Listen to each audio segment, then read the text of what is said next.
for at least 10 seconds. In some cases, that causes a snoring. Well, apparently, this drug seems to stop that. Go figure. A top talker today, a family physician, psychologist, and author, Leonard Sax, based in Pennsylvania, wants parents to know that they are raising their kids wrong. Yeah, in fact, he wrote a book about it. It's called The Collapse of Parenting, How We Hurt Our Kids When We Treat Them Like Grown-Ups. Joining us now to talk about this is Lolita McDavid, Medical Director of Child Advocacy and Protection at University Hospitals. Hello, Lolly. Good to talk to you today. I read some excerpts from the book, and it's a bit harsh, I thought. He says most American parents are completely confused and going in the wrong direction. What are they doing wrong? Well, I don't agree with everything that he says. There are things that he says that I do agree with. I think there should be meal times that kids and parents have together. And mealtime doesn't have to be a gourmet meal. I mean, dinner can be a bowl of cream of tomato soup and a grilled cheese sandwich, and everybody sits down and they enjoy and they talk about their day. I have no problem with that. I think that you do have to allow children to make choices. He basically says you just kind of tell them what to do. That's great, but then when they go off to college, who's there to tell them what to do if they haven't been allowed to make some choices and suffer the consequences for some of their choices? I always tell my parents when I see their kids, you know, you give them choices. The choice is not do you want to go to bed. The choice is do you want to wear the blue pajamas or do you want to wear the red pajamas?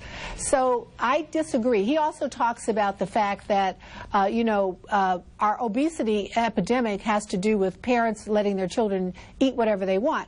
Quite honestly, I very, very, very seldom see an obese child who does not have an obese parent. So it's not like the kid is eating what they want and the parent is eating a reasonable meal. You also have to realize that children don't shop for groceries and they don't cook. So some of that onus is on the parent. Totally agree about screen time. We don't know what our kids are doing. I see parents who let kids have their tablet in the bedroom with them or a TV in the bedroom, and then the child doesn't want to get up and go to school, and I say, are you on the tablet when your mom is in bed? And they'll say, yeah. And then the mother says, you are? Okay, so it's your tablet, you take control of it, you plug it in, you let it charge. Yeah, let's, and the last thing that was on that list, and you've run right through these, were an alliance between the school and you. I remember when I was younger, I was more afraid of what my parents were going to say if I got in trouble at school than whether or not my parents are going to come in and yell at a teacher or something like that. And that seems to be the way things have turned around lately. Well, it's a new day. I mean, schools are not allowed to do corporal punishment either. And I remember I went to a high school in southern Ohio. The kids who were always in the principal's office and always getting, quote, licks, as soon as they were old enough, they dropped out of school.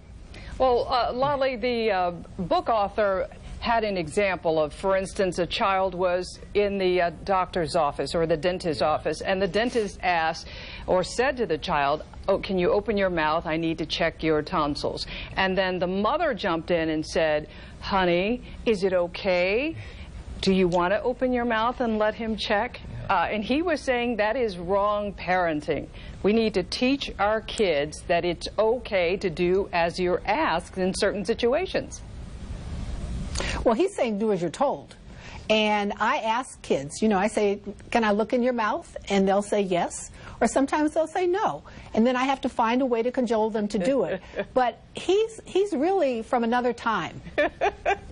Sounds like it. All right, Lolly, it's always good to talk to you.